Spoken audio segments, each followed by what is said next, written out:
प्रतापगढ़ की बात करें, यहां हरिप्रसाद सिंह भारतीय जनता पार्टी प्रत्याशी हैं, पूर्व विधायक हैं, 20 साल से ज्यादा समय तक नगर पालिका के अध्यक्ष रह चुके हैं। पूर्व मंत्री राजेंद्र प्रताप सिंह, जिन्हें मोती सिंह के नाम से जाना जाता है, उनके चचेरे भाई हैं। विजय बहादुर यादव समाजवादी पार्टी के प्रत्याशी, अखिलेश यादव के करीबी माने जाते हैं। अक्षय प्रताप सिंह गोपाल जनसत्ता दल राजा भैया के करीबियों में गिनती होती है। नामांकन के बाद कोर्ट ने एक मामले में आरोप तय किए, 7 साल की सजा हुई, हालांकि जमानत मिलने के बाद फिर बाहर आ गए हैं, तो ये भी प्रत्याशी हैं। मधुरिमा सिंह निर्दलीय प्रत्याशी, अक्षय प्रताप सिंह की पत्नी है। अक्षय प्रताप सिंह को सजा हुई तो आनंद फानन में नामांकन कर दिया गया। अक्षय प्रताप सिंह का नामांकन सही पाए जाने के बाद भी नामांकन वापस नहीं किया, तो ऐसे में है तो है प्रत्याशी, लेकिन प्रत्याशी असल में अक्षय प्रताप सिंह और गोपाल ही हैं।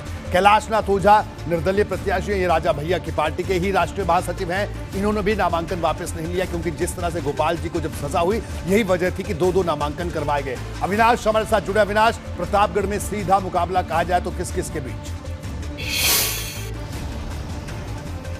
देखिए रोहित, अगर बात करें तो प्रतापगढ़ में सीधा मुकाबला अगर बात करें तो चाहे भारतीय जनता पार्टी हो चाहे समाजवादी पार्टी हो, उसका सीधा मुकाबला जनसत्ता दल से है। क्योंकि इस पूरे चुनाव में, विधानसभा चुनाव जो हाल ही में संपन्न हुआ है, जनसत्ता दल इकलौता ऐसा दल रहा है कि जो छोटा दल होने के बावजूद 2 सीटें जीतने में कामयाब रहा है, और दोनों ही सीटें प्रतापगढ़ के कुंडा और बाबागंज। और खुद राजा भैया लगातार अक्षय प्रताप सिंह के लिए उम्मीदवारी जिन्होंने की है, उसके लिए लगातार वोट जुटा रहे हैं। आज भी वो लगातार कई बैठकें कर रहे थे। प्रतापगढ़ में जो सीधा मुकाबला अगर कहें तो बीजेपी और जनसत्ता दल के अक्षय प्रताप सिंह के बीच में ही है। चर्चा यहाँ पे इन्हीं दोनों प्रत्याशियों की है। बीजेपी से हरि प्रताप सिंह हैं, जो कि काफी कद्दावर नेता माने जाते हैं, लेकिन वहीं पे राजा भैया भी, चूंकि उनका काफी ज्यादा रुतबा है प्रतापगढ़ जिले के अंदर, उनका गढ़ है। ठीक है अविनाश, बिल्कुल। तो प्रतापगढ़ में बीजेपी और जनसत्ता दल के बीच में सीधी टक्कर है, यानी राजा भैया की साख दांव पर है। दूसरी तरफ भारतीय जनता पार्टी के प्रत्याशी हैं। जौनपुर की सियासी जंग की बात करें तो ब्रजेश सिंह प्रिंसू यहां पर भारतीय जनता पार्टी के प्रत्याशी हैं। धनंजय सिंह के करीबियों में माने जाते हैं। पिछली बार बसपा से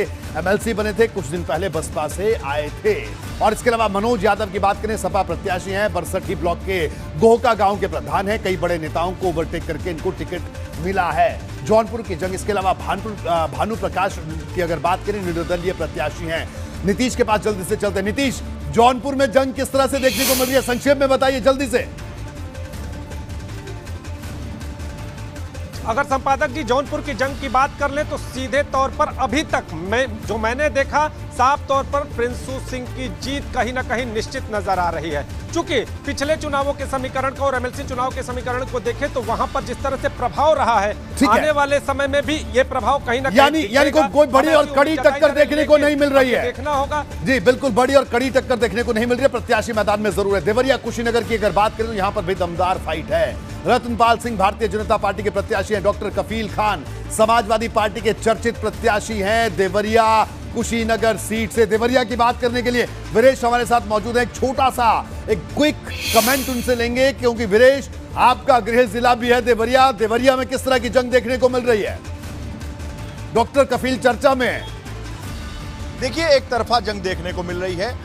देखिए, एक तरफा जंग देखने को मिल रही है, क्योंकि जो रतनपाल सिंह हैं वो मुख्यमंत्री योगी आदित्यनाथ की पसंद हैं। और अगर पूरे प्रदेश में हम बात करें, एक टिकट अगर किसी की मर्जी की है तो वो मुख्यमंत्री की देवरिया वाली सीट है रतनपाल सिंह की, और वो छात्र नेता और अध्यक्ष रहे गोरखपुर यूनिवर्सिटी के। जी बिल्कुल। तो ऐसे में मुख्यमंत्री का पूरा आशीर्वाद है। मुख्यमंत्री का आशीर्वाद है तो संगठन का आशीर्वाद है, और डॉक्टर कफील खान केवल लड़ने के लिए लड़ रहे हैं। बिल्कुल, बड़ी बात। अब आगे बढ़ते हैं। इलाहाबाद कौशाम्बी सीट की अगर बात कर ली जाए तो इलाहाबाद कौशाम्बी का सियासी रण, केपी श्रीवास्तव भारतीय जनता पार्टी के प्रत्याशी, वासुदेव यादव समाजवादी पार्टी के यहां पर प्रत्याशी है। इसके अलावा अगर हम थोड़ा सा आगे बढ़े, अगर बाकी सीटों की बात करें, बलिया की बात करें तो बलिया का बादशाह कौन होगा? रविशंकर सिंह भारतीय जनता पार्टी के प्रत्याशी, अरविंद गिरी समाजवादी पार्टी के प्रत्याशी बलिया सीट से हैं। और गाजीपुर की बात करें तो गाजीपुर में जंग दिलचस्प है। विशाल सिंह चंचल भाजपा के प्रत्याशी हैं। ग्राम प्रधान संघ ने इन्हें समर्थन देने का ऐलान किया है, जिससे